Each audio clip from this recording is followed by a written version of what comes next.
Bien, hermanos, el Señor me ha permitido ir desarrollando una serie que lleva por título Cuando el frío llega al corazón. Y hemos atravesado un camino que ha incluido cuatro sermones, sí, 4 sermones. Y en este sermón de hoy día voy a hablar de algunos conceptos que no me voy a dedicar a explicarlos porque están ya en esos sermones. Pero haciendo un repaso de lo que hemos visto, hermanos, hemos explicado qué es cuando el frío llega al corazón. ¿A qué nos referimos con eso? Por la distancia, hermanos, voy a sacar la mascarilla. No hay riesgo, estamos bien lejos. Entonces, ¿qué es el frío en el corazón? Es lo que hicimos en el primer sermón que estaba en Salmos 51, con la experiencia de David, ¿cierto? Y explicamos que el frío en el corazón es cuando nos alejamos de Dios y empezamos de menos a más a enfriarnos en el corazón. Empezamos a perder sensibilidad espiritual. El calor por las cosas santas se empieza a ir. Y aunque venimos a la iglesia, cantamos, ¿cierto? Leemos la Biblia, sabemos que hay una distancia entre el Señor y nosotros.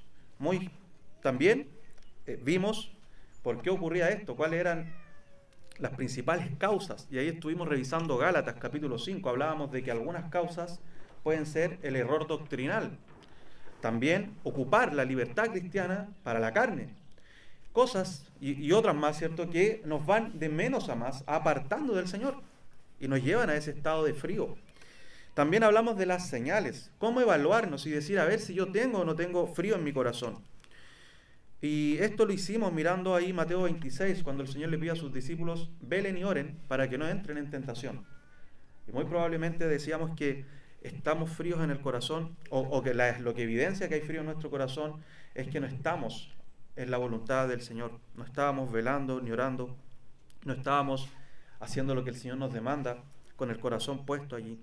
Y por último, hermanos, vimos que para volver al Señor, el primer leño que echamos en esta poníamos esa imagen, ¿cierto?, de una fogata en medio del frío, de la nieve. Tenemos una fogata que hay que encender, el primer leño ahí a poner, o la primera condición para poder tomar medicamentos y ser sanados de este estado, también lo veíamos así, era no ser alérgico a estos medicamentos, es decir, era no ser orgullosos, porque el primer paso, o el primer leño, o la primera condición, en la analogía utilizada, para poder tomar los medicamentos santos, para volver al Señor, es, hermanos, la humildad.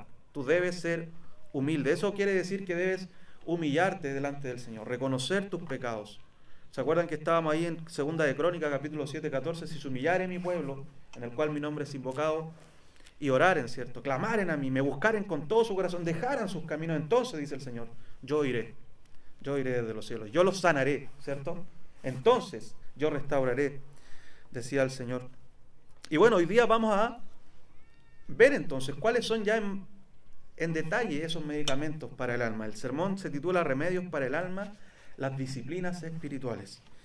Y vamos a revisar, porque este sermón igual nos va a servir como puente a otros sermones, donde vamos a ver cada uno de estos medicamentos en su lugar, hermanos, ¿sí?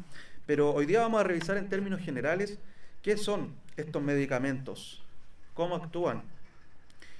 Y vaya conmigo, hermanos, a 1 de Timoteo capítulo 4. Vamos a tomar esta porción de la Escritura para exponer entonces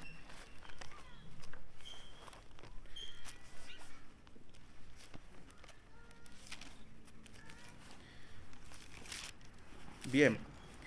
Yo voy a leer de la Biblia Reina Valera. Dice la palabra del Señor, 1 de Timoteo capítulo 4, versículo 7, y voy a leer el 8 también. Dice, desecha las fábulas profanas y de viejas, ejercítate para la piedad, porque el ejercicio corporal para poco es provechoso. No dice para nada, hermanos. Hay un lugar para el ejercicio corporal, pero para poco es provechoso, ¿sí? Pero la piedad para todo aprovecha, pues tiene promesa de esta vida presente y de la venidera. De esta vida presente y de la venidera. Bien, ¿cuál es el contexto de este versículo? Pablo está escribiendo a un joven pastor, Timoteo, quien había sido instruido desde pequeño por a pesar de tener un padre griego, ¿cierto? Él había sido instruido desde pequeño por su madre y su abuela, Eunice y Loida, conocía la palabra de Dios, y este joven estaba siendo encomendado a pastorear nada más y nada menos que la iglesia de Éfeso, un lugar que estaba habituado a la idolatría, a la carnalidad, a la inmoralidad. A la vez, este lugar tenía esta iglesia. Era una ciudad que estaba habituada a todas estas prácticas, pero ahí había una iglesia, era la iglesia que había pastorear Timoteo, reemplazando, por decir así, a Pablo. Y esta iglesia luchaba entonces con lo que le rodeaba en ese lugar, la inmoralidad, ¿sí? La idolatría, la carnalidad. Luchaba con estas cosas. Era una iglesia que amaba a Pablo. ¿Se acuerdan ahí en Hechos 20 que cuando Pablo está en Mileto llama a los ancianos de la iglesia de Éfeso y se despide de ellos? Y ellos con lágrimas lo besan, ¿cierto? No querían perder a su apóstol porque él iba a Jerusalén y sabía que le esperaban ahí tribulaciones y cadenas. Bueno, pasó el tiempo y esta iglesia lamentablemente se fue desviando. Pablo les dice ahí en Hechos 20 que van a venir falsos maestros, se van a levantar desde entre ustedes. Y aquí en parte ya vemos que eso está sucediendo. Y Pablo entonces le dice a Timoteo, cuando pastorees ahí, cuidado con esto. No te metas, en el contexto, ¿cierto? En parte es, no te metas en estas discusiones necias que utilizan estos falsos maestros, que desvían al pueblo, entre otras cosas. Pero Timoteo debe tener cuidado con esto, con las palabras, las doctrinas de los falsos maestros. Ellos habían naufragado en la fe. Timoteo también debe pelear la buena batalla, debe guardar la fe y mantener así una buena o limpia conciencia. Tanto primera y segunda de Timoteo vemos cómo el apóstol le anima de esta forma al apóstol, perdón, a Timoteo, el apóstol animando a Timoteo. Y también le da una tarea, la cual nos muestra que es muy probable que a Timoteo lo estén ignorando por su juventud allá.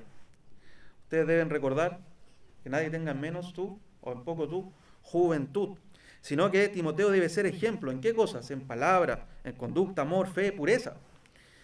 Y allí entonces también hay una instrucción para este joven pastor. También hay una instrucción para este joven pastor y es la que acabamos de leer. Pero tú, disciplínate a ti mismo, ¿cierto? El énfasis, disciplínate a ti mismo tú, para la piedad, para la piedad.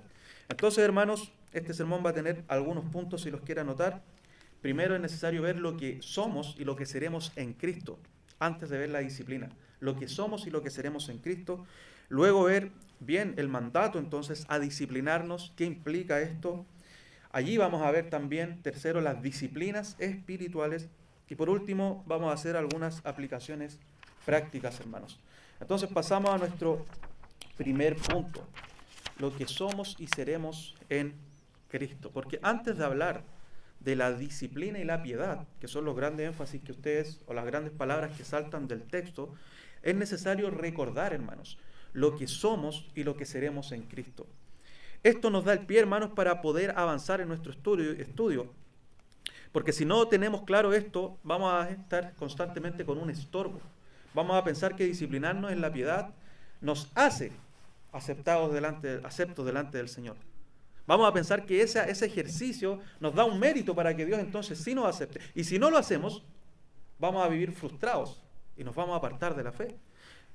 Recuerden que la idea, hermanos, de utilizar estas disciplinas espirituales y este ejercicio es retomar el gozo. Es volver al Señor, volver a ser encendidos por nuestro Señor. Por lo tanto, es importantísimo entender qué somos y qué seremos en Cristo. Pablo le habla a Timoteo diciéndole: tú eres un verdadero hijo en la fe. O sea, eres un creyente y eres quien ha recibido la palabra de Dios a través de mi persona. Yo te he instruido como un cristiano, como un seguidor de Cristo. Por lo tanto, hermanos, en solo este contexto de Timoteo concluimos rápidamente y salta a la luz ver que Pablo le está hablando y le está dando esta instrucción a un hijo de Dios. No es a cualquier tipo de ser humano, sino que la disciplina espiritual es para los vivos, para los cristianos, no es para los muertos.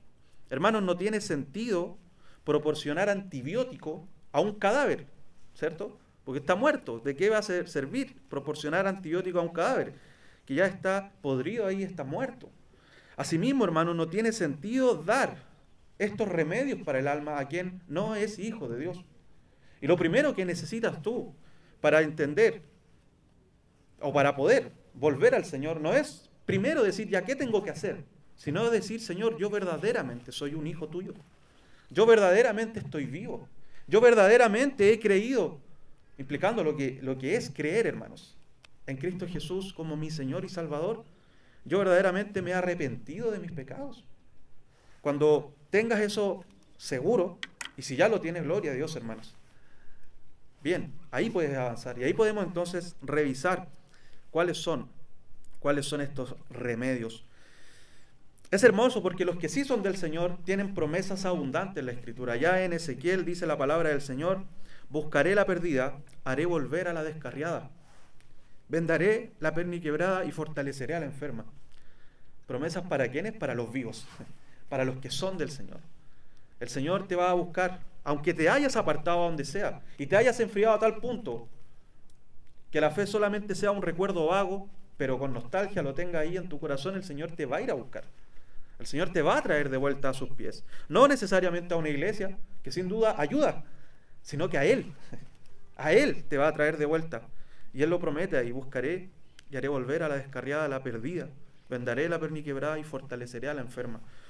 Y esto ocurre, hermanos, porque gloria a Dios, hermanos, somos parte de ese nuevo pacto que tanto hemos hablado en otras ocasiones. Somos parte del pueblo escogido de Dios allá en la eternidad. Somos los que han sido comprados por la sangre de Cristo Jesús allí en la cruz.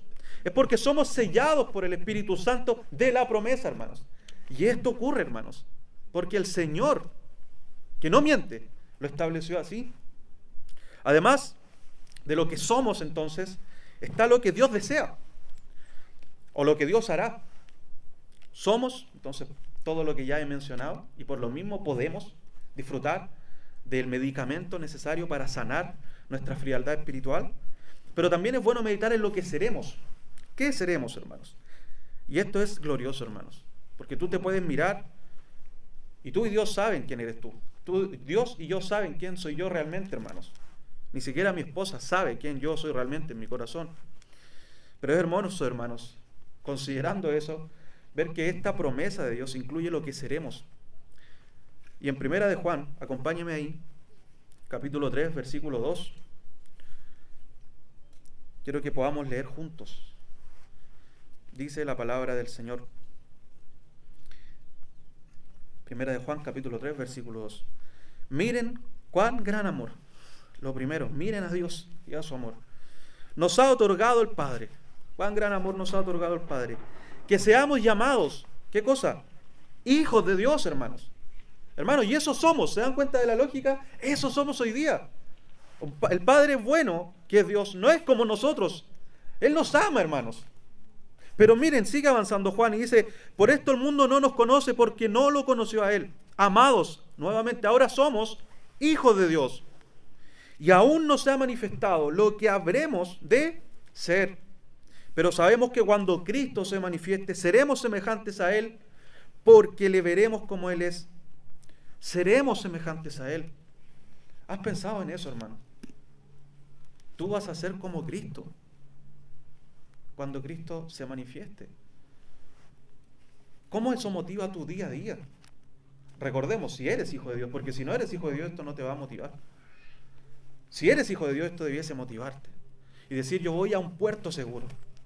Este cuerpo frágil, débil y pecaminoso cesará, se acabará, porque yo seré como Cristo. Estaré con un cuerpo glorificado, ¿cierto? En plenitud delante de la presencia de Dios. Hacia allá voy. Y agrega Juan: y todo el que tiene esta esperanza puesta en Él, se purifica así como Él es puro. Y aquí agregamos un tercer factor importante. Somos hijos de Dios por el amor de Dios. Seremos como Cristo Jesús, lo que nos debiese motivar, dice el texto. Pero hoy día, para ese destino final, nosotros tenemos algo que hacer. Debemos purificarnos a nosotros mismos. ¿Se dan cuenta? Y todo el que tiene esta esperanza, entonces, puesta en Él, se purifica así como Él es puro. El texto, entonces, hermanos, es claro: somos hijos de Dios, seremos como Cristo cuando Él se manifieste en su segunda venida. Pero hoy día debemos entonces nosotros purificarnos. Es por lo mismo que el apóstol le dice acá a Timoteo, y está totalmente en armonía la palabra del Señor, le dice: hoy día tú disciplínate en la piedad. Hoy día tú disciplínate en la piedad. Aunque este ejercicio, dice el apóstol en el versículo 8, tiene repercusiones en la vida venidera, ¿verdad? Seremos como Cristo. Pero también hoy día, en el presente. Debe ser santo hoy día, Timoteo. Debe ser santo, Timoteo. Debes ejercitarte y vamos a hablar de eso en un momento. Hermanos, es necesario hacer esta base teológica para poder avanzar. Dios nos está preparando desde hoy para dicha realidad futura, hermanos. Su propósito es precisamente nuestra santificación, que seamos como Cristo. Hacia allá vamos, ¿verdad? El texto es claro en esto, lo que acabamos de leer en Juan, primera de Juan. Y Dios hará de esto una realidad, hermanos. Esa es una declaración divina, es un decreto de Dios. Su pueblo será como su Señor Jesucristo. Seremos así, es una declaración. Y nos da seguridad, hermanos, y nos debe proporcionar gozo, hermanos, porque esta no es nuestra estadía definitiva. No, hermanos, es el cielo. Es ser hechos a la imagen de Cristo por la eternidad. Esto nos proporciona gozo, gratitud. Nos debiese proporcionar una devoción a Dios, mirando su amor por hacernos hijos y destinarnos a ser perfectos. Pero esto, hermanos, no nos deja en un estado ahí de hibernación, de pausa. No nos deja en un estado de comodidad y tranquilidad, esperando a que las cosas pasen, o a que Dios nos despierte de un sueño hasta que llegue entonces Cristo y nos haga como Él, sino que, hermanos, esto nos lleva a buscar la santidad, a anhelar a ser como Cristo. Nos lleva a decir entonces, si voy a ser como Cristo, yo quiero hoy día empezar.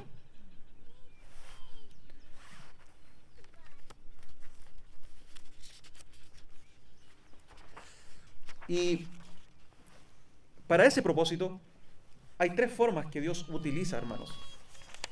Hay tres formas que Dios utiliza. Vamos a doblar aquí. Las dos primeras son directamente de la mano de Dios. Él nos va a hacer como Cristo. Yo quiero ser como Cristo. ¿Cómo sucede eso?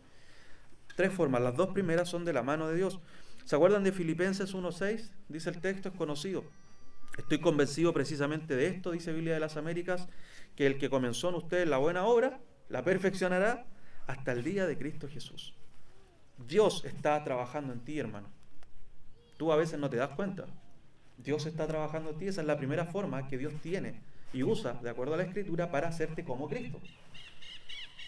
Dios está desde ya trabajando en cada uno de los suyos. Él inició la buena obra y la perfeccionará. Esta obra de ser como Cristo, hermanos, es de Dios. Y lo hace utilizando a su pueblo. En muchos casos, hermanos. Es el primer gran cómo. Él utiliza a tus hermanos, a tu iglesia. Él utiliza a tus pastores. Él utiliza esa corrección que a veces nos incomoda, esa exhortación. Él utiliza ese ánimo que a veces vienen otros y te dan. Y uno sabe muchas veces que eso es palabra de Dios cuando tu esposa te dice, mi amor, quiero decirte esto. O hermano, quiero decirte esto. Y aunque a veces nos incomoda, es el Señor que está allí trabajando con su pueblo. Es por eso que la iglesia es un medio de gracia, la comunidad, la comunión que Dios utiliza para nuestro bien. Por lo mismo en Gálatas 6:1 dice, hermanos, aun si alguno es sorprendido en alguna falta, vosotros que sois espirituales, restaurarlo en espíritu de mansedumbre.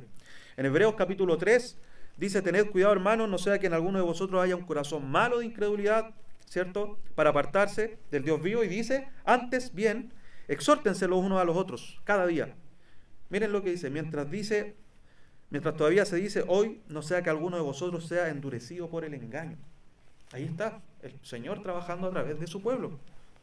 También, segundo, cómo Dios va haciendo esto. Obrando a través de cualquier circunstancia, hermanos, que escapa de nuestras manos. Se enfermó un hijo, falleció un familiar cercano, quedaste sin trabajo. Y tú dices, pero ¿por qué, Señor, si yo no he hecho nada malo? ¿Por qué me vienen todas estas circunstancias adversas? Bueno, y sabemos que a los que aman a Dios, todas las cosas cooperan o ayudan para su bien. ¿Por qué? Y miren lo que dice ahí Pablo en Romanos capítulo 8. Esto es para los que son llamados conforme a su propósito, ¿sí? Y dice, porque a los que de antemano conoció también los predestinó a ser hechos conforme a la imagen de su Hijo. Todas las cosas ayudan a bien, todas esas circunstancias que escapan de tus manos. Dios las está ocupando para formar a Cristo en ti. Y la tercera forma, hermanos, es la que estamos viendo acá, revisando acá en Timoteo. Esta está a nuestro alcance. Las otras son, podríamos decir, de afuera hacia adentro, y estas son de adentro hacia afuera. Va cambiándonos desde nosotros hacia afuera. Y esta es, hermanos, utilizando los medios que Dios ha establecido en nuestro deber, para nuestro uso. Dios los ha establecido allí. Nos referimos a las que son conocidas como disciplinas espirituales. Ahora bien, antes de pasar a ellas, una cita de Jerry Bridget, un libro que se llama En pos de la santidad, que les invito a leerlo, dice: Dios quiere que la vida cristiana, y ahí está nuestra responsabilidad, sea una vida de gozo. Hermanos, no una vida penosa. La idea de que la santidad está asociada con una disposición austera es una caricatura de la peor clase. En realidad, la verdad es exactamente lo contrario. Solamente los que andan en santidad experimentan un gozo genuino. ¿Estás frío en tu corazón? ¿Estás amargado ahí en tu pecado? ¿Sabes que estás seco porque te has apartado del Señor y llevas una vida decadente en ese sentido? Busca la santidad.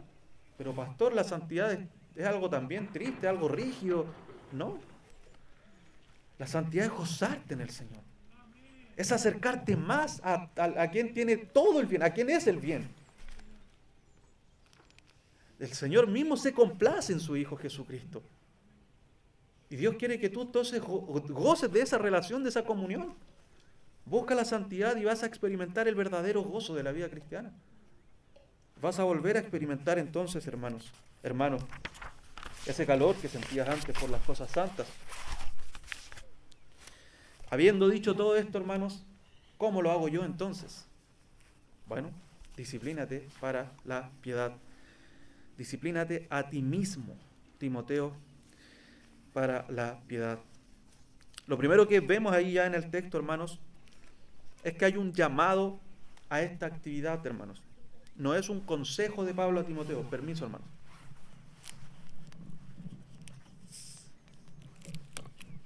Mejor.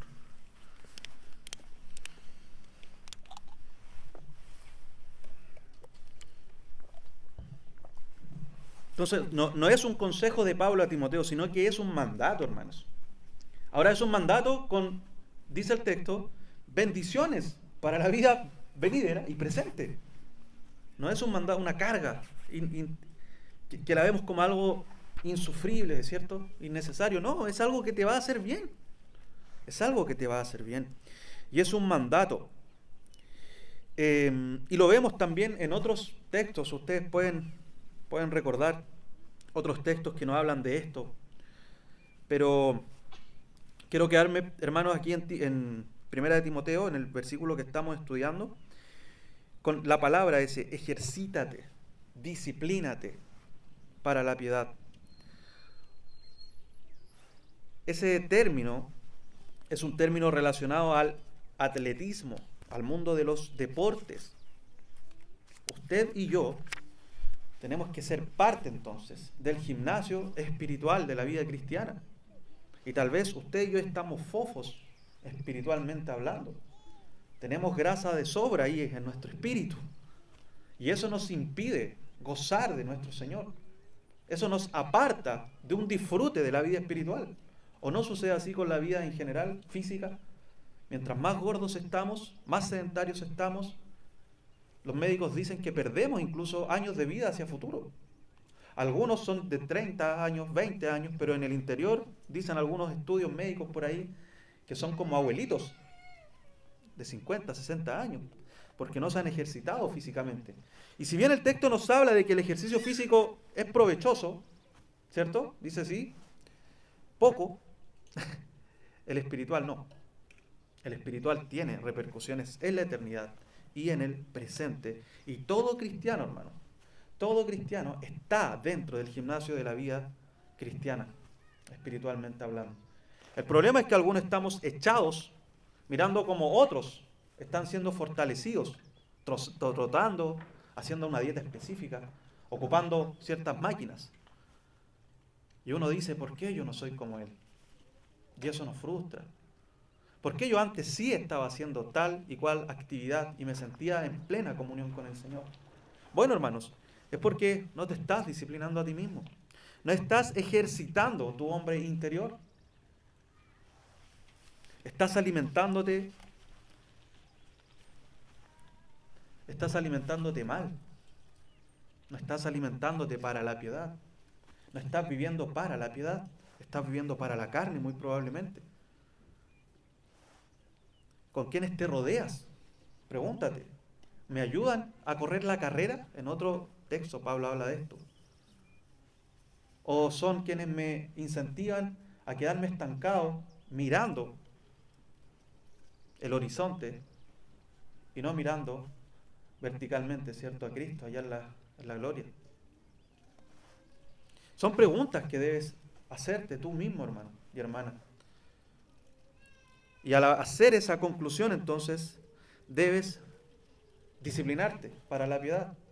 La disciplina para la piedad requiere, hermanos, requiere un compromiso.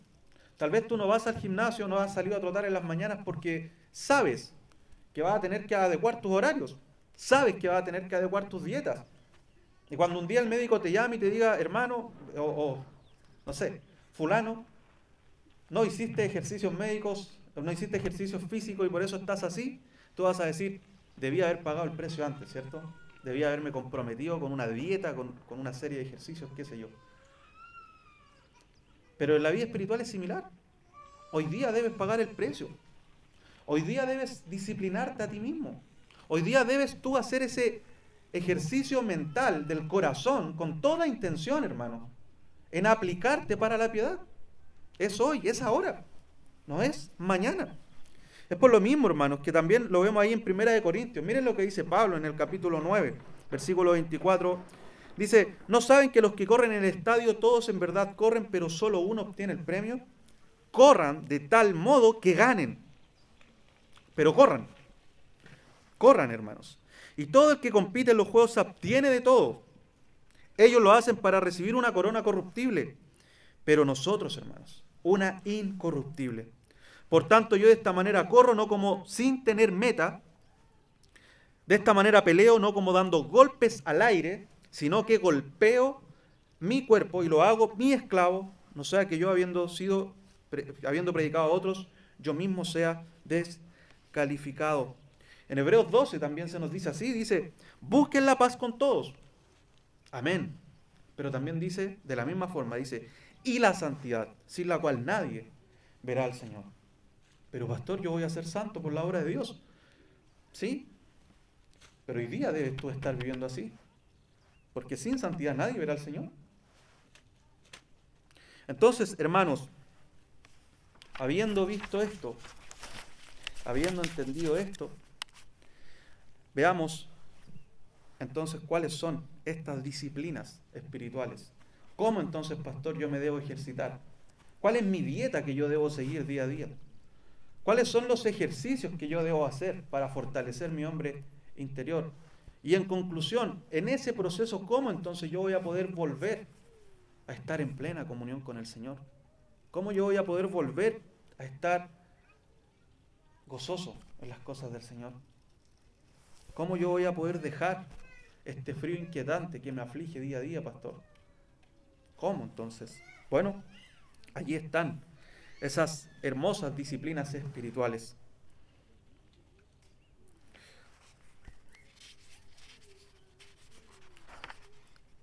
Hay dos grupos de disciplinas espirituales que podemos estudiar en la Escritura. El primero son las individuales.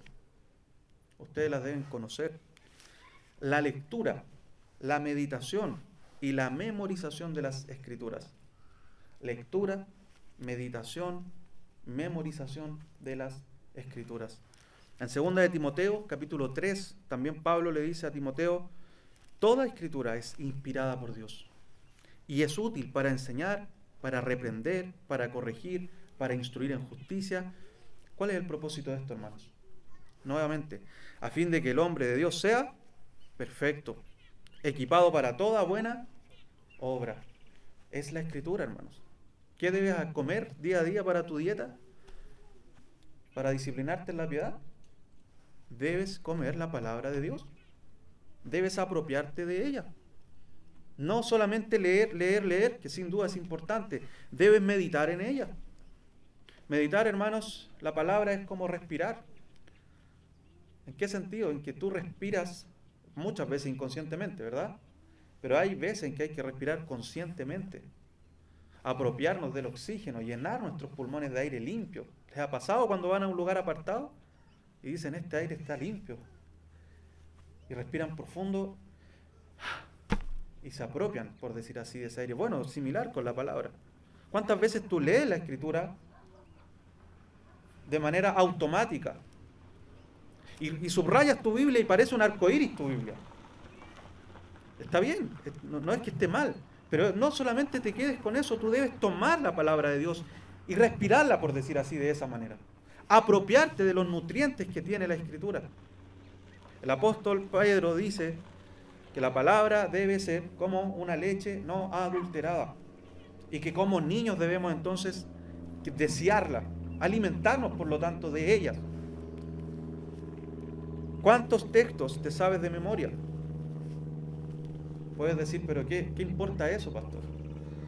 Bueno, el Salmo 119 nos dice, en mi corazón he atesorado tu palabra. ¿Pero ¿y para qué saber textos de memoria? Hermano, cuando estás en momentos complicados, cuando viene la tentación, debes hacer como Cristo. Cristo nos dijo, a ver, déjame buscar en la Biblia. Cristo los tenía aquí.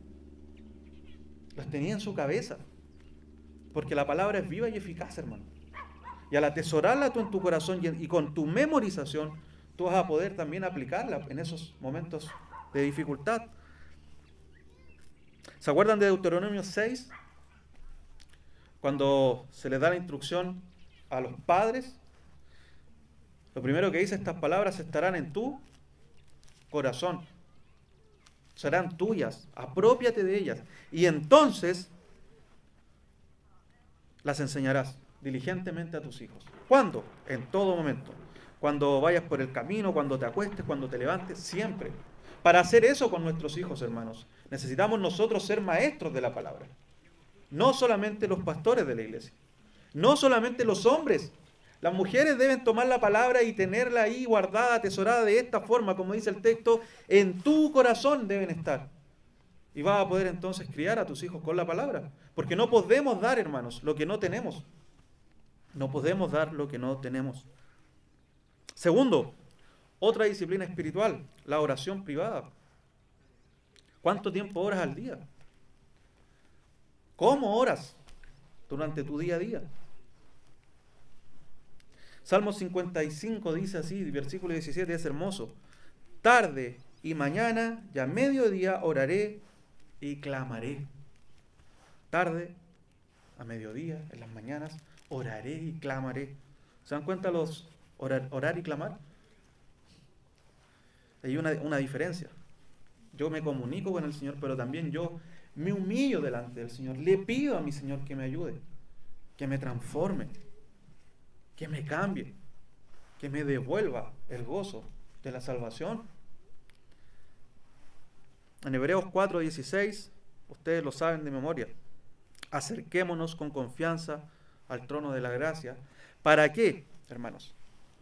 Ahí está el remedio del alma. ¿Para qué?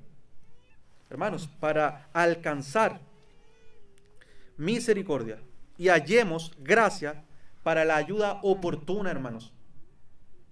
¿Se dan cuenta de lo que estamos hablando, hermanos? Hermanos, nosotros tenemos en nuestras manos la voz de Dios. Hermanos, qué diferente sería la iglesia si nosotros, y no solo esta, la iglesia cristiana en general, si nosotros verdaderamente atesoráramos de esta forma su palabra, hermanos. Si nosotros verdaderamente oráramos de esta manera, entendiendo que están abiertos los cielos para el pueblo de Dios. Y no solamente Dios nos escucha y nosotros elevamos oraciones, sino que Él nos da toda bendición espiritual, hermanos. Gracias a la obra de Cristo. Recibimos de Él ayuda, socorro, cuando hacemos de nosotros esta disciplina espiritual. El ayuno, hermanos, es otra disciplina espiritual. Más que la comida y la bebida, es desear, hermanos. Más que dejar de comer, no ese es el fin del ayuno, sino que es centrarnos en el Señor. Es contentarnos solamente con Él. No es pasar hambre, para forzar a Dios a que me responda, sino que es olvidarme de todo, sobre todo lo que me es más necesario, ¿cierto? El comer y el beber, y centrarme en la persona del Señor y decir: Señor, te necesito a ti. Sé tú satisfaciendo mi alma. Sin duda el ayuno se da en ciertos contextos de la Escritura. ¿Cuánto más en lo que estamos revisando en esta serie? Cuando hemos pecado, cuando nos hemos apartado del Señor. Es tiempo de hacer un ayuno ahí individual, personal. Es tiempo de dejar todo, hermanos. Pide un día de vacaciones en tu trabajo. O hay mucho sacrificio eso. Pedir un día de vacaciones. Y apártate y quédate solo con el Señor. Deja la comida, deja la bebida, deja el Facebook, deja todo y di: Señor, vuélveme a ti. Señor, te necesito. Señor, estoy apartado. Señor, estoy frío. No quiero seguir así, Señor. Ocupa el ayuno, hermanos, para esto. El ayuno abre nuestros ojos espirituales para ver más claramente a Cristo. En la Escritura, a través de la oración. Sensibiliza nuestros corazones, hermanos, para disfrutar de su presencia. Dice Sam Storm, después de haber ayunado 40 días y 40 noches, ¿quién hizo eso? Cristo Jesús ayunaba. El Hijo de Dios ayunó, hermanos. ¿Por qué tú y yo no lo vamos a hacer? Él estuvo preparado entonces para soportar la tentación. Estuvo centrado en su Padre a través de esta práctica. Sin duda, podemos hablar también del segundo grupo de disciplinas espirituales, hermanos, que son las congregacionales o corporativas. Ahí está la palabra también, está la oración, y a veces ayunamos también de esta manera. Pero acá quiero enfatizar la adoración congregacional, que implica la alabanza, escuchar la palabra, ofrendar y ayunar. Es decir, el tener comunión con la iglesia del Señor. Es también un remedio necesario para el alma. Tú necesitas, para volver a los caminos del Señor, a una iglesia. Hermanos, el Señor dice en su palabra que la obra encomendada ahí en Mateo a los discípulos 28 va a ser desarrollada a través de la iglesia. Y eso no es solamente ir y predicar, sino que es deleitarnos juntos en el Señor. Es escuchar juntos su palabra. ¿Se dan cuenta? Es estar juntos orando al Señor. Es ser exhortados, es ser estimulados. Vaya conmigo a Hebreos, por favor, capítulo 10.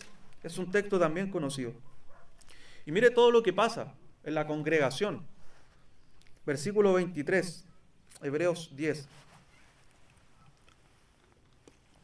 Dice la palabra del Señor: mantengamos firme la profesión de nuestra esperanza sin vacilar, porque fiel es aquel que prometió. Consideremos cómo estimularnos unos a otros al amor y a las buenas obras, no dejando de congregarnos como algunos tienen por costumbre, sino exhortándonos unos a otros, y mucho más al ver que aquel día se acerca. ¿Se dan cuenta, hermanos? Nuevamente tenemos este principio de que hoy día debemos hacer algo porque ese día se acerca. Seremos como el Señor. Viene Cristo. Amén. Qué hermoso es pensar en eso. Pero hoy día entonces, ¿qué hacemos? Disciplínate para la piedad. Disciplínate en estas disciplinas espirituales que te van a llevar a vivir una vida como el Señor desea que la vivas. Y una de ellas es la comunión en la iglesia local. El cristiano no puede, hermanos, no puede vivir solo la fe. El cristiano se va a secar, se va a enfriar, o como alguien usó la analogía del carbón, si lo sacas del fuego ahí de la parrilla un carbón y lo dejas aparte, ese carbón se apaga, se enfría, no sirve. Por el contrario, la disciplina espiritual te dice: congrégate, estimúlate al amor, a las buenas obras. Bien, hermanos, la cena del Señor es otra disciplina espiritual.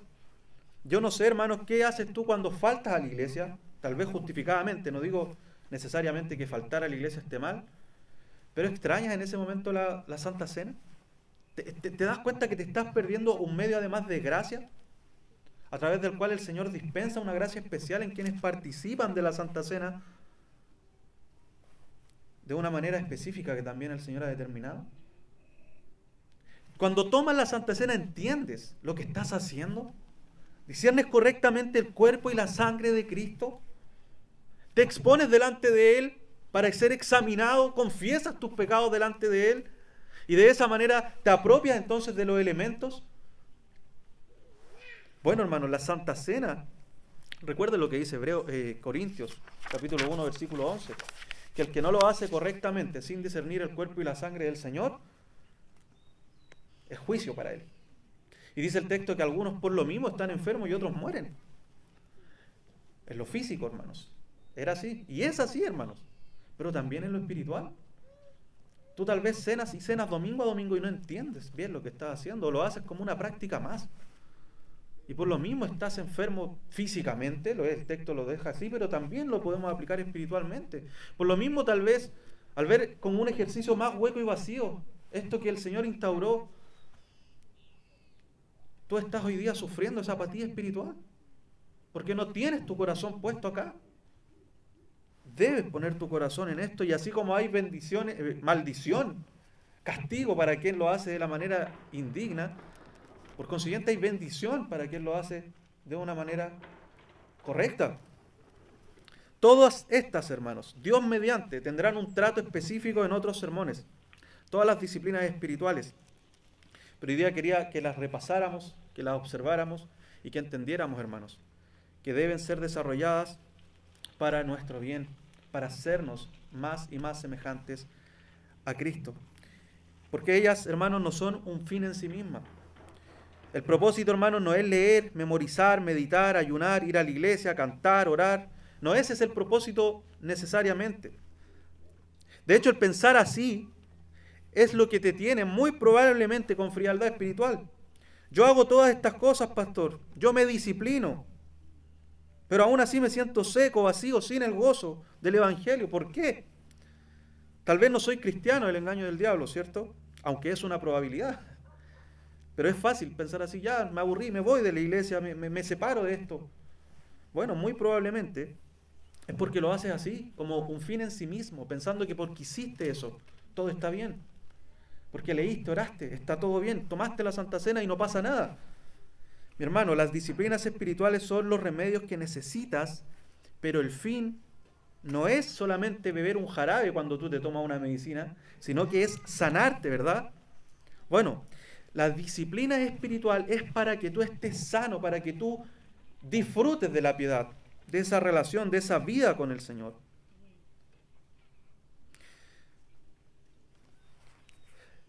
Las disciplinas espirituales, en otras palabras, hermanos, son el remedio que tenemos a la mano, que necesitamos, en el lenguaje de la serie, tomar para volver a disfrutar del calor que nos proporciona nuestro bendito y amado Señor y Salvador Jesucristo. Bien, hermanos, vamos a ver algunas aplicaciones entonces prácticas y vamos a terminar. Dice John Owen, aquel para quien el pecado, y yo agrego aquí, su lejanía con Dios, no es su mayor carga, no es su mayor dolor y no es su mayor problema, no es entonces un verdadero cristiano. ¿Es tu mayor carga tu lejanía con el Señor, con la que estás arrastrando tu vida durante mucho tiempo? Si es una carga fuerte, gloria a Dios, ven al Señor hoy día, vuélvete a tu Señor. Si de verdad quieres tener un avivamiento de tu alma, entonces considera primero el real estado de tu alma. Mírate y sé sincero. Si ves que el frío está allí en tu corazón, corre como ese hijo pródigo, hermanos, que dejó a los cerdos, ¿cierto? Fue a su padre y su padre le recibió y le abrazó y le restauró. Ve a Cristo así sucio, enfermo, frío. No esperes estar limpio, sano, fervoroso para acercarte a Dios. Reconócele de esta forma, hermano y hermana. Reconócele que eres un miserable que necesita ser lavado, sanado y nuevamente encendido por el toque que solo el Espíritu Santo te puede dar. No hay pecado tan grande, hermano, que Cristo no pueda perdonar. Y no hay frío tan intenso, tan fuerte, que el calor del Evangelio no pueda disipar. Hermano, no hay lejanía tan grande que Cristo no pueda atravesar y desde ella acercarte nuevamente al Padre. ¿Qué Dios como tú, dice su palabra, que perdona la maldad y olvida el pecado del remanente de su heredad? No retuvo para siempre su enojo porque se deleita en misericordia. Miqueas 7. No es Efraín Hijo precioso para mí, no es niño en quien me deleito, pues desde que hablé de él, me he acordado de él constantemente, dice el Señor. Por eso mis entrañas se conmovieron por él, ciertamente tendré de él misericordia, dice el Señor, hermano. En Jeremías 31, si eres pueblo de Dios, el Señor tendrá de ti misericordia. Con estas palabras, ¿cierto?, que nos hacen entender un poco mejor al Señor, dice, mis entrañas se conmovieron por él, me he acordado de él constantemente. Aplica este texto a ti, hermano, por favor, hoy día. El Señor se ha acordado de ti, si eres parte de su pueblo. Y Él va a tener de ti, dice, yo voy a tener de Él misericordia. Vuelve, oh Israel, oh Jehová, a tu Dios, porque por tu pecado has caído. Punto. Tú te has alejado del Señor, está aquí diciendo la palabra. Por eso has caído. Pero vuelve a Jehová, en Oseas 14. Llevad con vosotros palabras de súplica y volveos a Jehová y decidle, quita toda iniquidad y acepta el bien, y te ofreceremos la ofrenda de nuestros labios. Tercero, hermano, usa las disciplinas espirituales. No te quedes solamente con ese deseo. Señor, vuélveme a ti. Vuélveme a ti. Sí, está bien. Lo acabamos de ver. Pero usa entonces las disciplinas espirituales. Disciplínate para esta vida cristiana de piedad.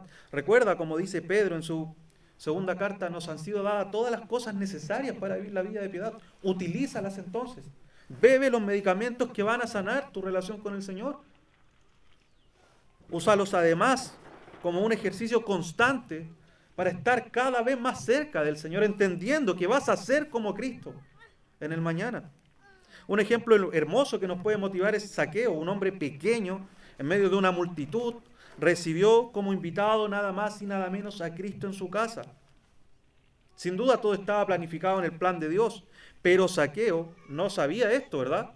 Zaqueo lo que sí sabía era que te creía en Cristo, que él pasaría por ese lugar. Y Zaqueo, el pequeño Zaqueo, hizo un esfuerzo, se subió a un árbol para llamar a su Señor. Y el Señor concluye ahí en Lucas 19, la salvación ha venido a esta casa. Sé como Zaqueo, hermano. Disciplínate de esta forma, sube al árbol, esfuérzate. No te consideres a ti mismo y no caigas en el engaño del enemigo. Es que soy muy chiquitito, podría decir Zaqueo, ¿cómo voy a acercarme en medio de esta multitud al Señor? Bueno, usa los medios que el Señor te ha dado. Hermanos Lutero, Calvino, Spurgeon, ustedes deben admirar tal vez a Sugel Michelin, a Paul Washer y a tantos hombres del hoy día, no solo del ayer. Ellos no tienen una fe diferente a la que nosotros tenemos, hermanos. Ni siquiera el apóstol Pedro tenía una fe diferente a la que nosotros tenemos. Él mismo dijo que él escribía a los que han recibido una fe como la nuestra. Tú puedes también vivir una vida como la que ellos vivieron, como la de estos grandes hombres que tanto admiras. Hermanos, tu profesión, tu oficio, las labores de tu casa, que son buenas, no pueden ser las que conozcas más en tu vida. Sin duda son cosas que te sirven, pero son cosas que van a quedar aquí, hermanos. Lo que tiene provecho para la vida eterna es precisamente el disciplinarte en la vida de piedad. Tú debes conocer más que de cualquier cosa la Biblia. Tú debes relacionarte con el corazón más que con cualquier persona, con Cristo, con el Señor, con Dios. Tú debes empeñar toda tu vida en disciplinarte de esta manera, por encima de tu profesión, de tu trabajo, de tu crianza con tus hijos. Porque sin esto no tendrás lo otro. No podrás entonces desarrollar una vida plena si primero no tienes a Cristo y estas disciplinas expuestas en primer lugar. Por último, si estás fracasando en tomar las disciplinas espirituales con la importancia que éstas tienen, examínate si no te son deseables los medios por los cuales Dios se manifestará de manera real, hermano, en tu vida directa, si los estás olvidando, si has desobedecido, si los evitas como una carga. Examínate, lo más probable es que no ames a Dios, como decía John Owen. Lo más probable es que no seas un hijo del Señor. Y si eso es así, ven hoy día también a Cristo. Y Él te salvará. Él salvó a un joven Spurgeon en un culto, en una iglesia que no era la de él, con un predicador muy inexperto por lo que él decía. Él te puede salvar hoy día aquí. Tal vez has venido domingo a domingo a este lugar o has seguido por internet los sermones y no eres parte del pueblo del Señor y por lo mismo llevas esa vida tan angustiante.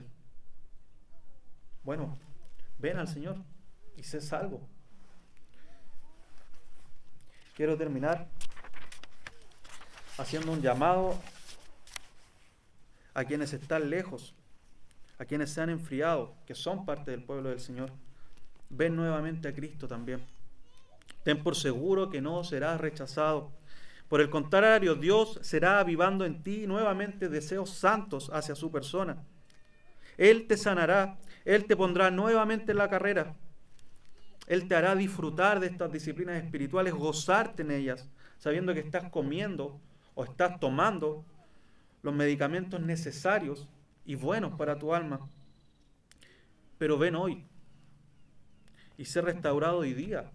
Su amor estuvo ayer disponible cuando eras un enemigo. ¿Tú crees que hoy día Él te va a rechazar si eres parte de su pueblo? Si cuando eras un rebelde te amó, ¿cuánto más ahora que vienes diciendo, Padre, te necesito? ¿Tú crees que el Padre te va a dejar?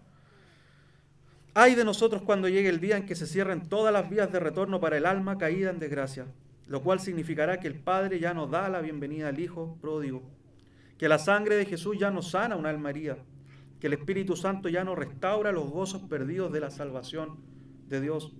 Pero ahora deseamos mostrar que cada alma pobre y quebrantada que regresa encuentra un afecto que aún pervive en el corazón del Padre, una bienvenida en la sangre de Jesús y un poder de restauración en la obra del Espíritu Santo. Por tanto, tiene todos los motivos para levantarse y acudir a Dios, dice Octavio Winslow. Ven hoy día al Señor. Oremos, hermanos. Amado Padre, gracias damos por tu palabra, Señor. Señor, te quiero pedir que la uses tú, Señor, para el bien de mis hermanos, para que tú seas, Señor, sanando este estado, esta enfermedad del alma, Señor, de estar alejados de ti, Señor, tanto tiempo. Padre, por favor, vuélvenos a ti. Padre, ayúdanos también a retomar este ejercicio espiritual, Señor. No solamente en lo práctico, sino que con nuestro corazón, Señor, a entender que a través de estas disciplinas estamos relacionándonos contigo, Señor. Y que tú en ellas, Padre, nos bendices, nos estimulas, Señor. Nos levantas, Dios. Padre, por favor, también trae, Señor, a tu pueblo, a quien no es parte de tu pueblo. Permítele, Señor, en esta mañana confesar sus pecados delante de ti, Señor. Arrepentirse de su camino, Señor, volverse a ti. Y confiar solamente en Cristo Jesús como quien le puede salvar, Señor. Y quien le puede dar vida, Señor. Amado Señor, gracias damos porque tú nos has considerado, Señor, siendo tan débiles, Señor, tan frágiles,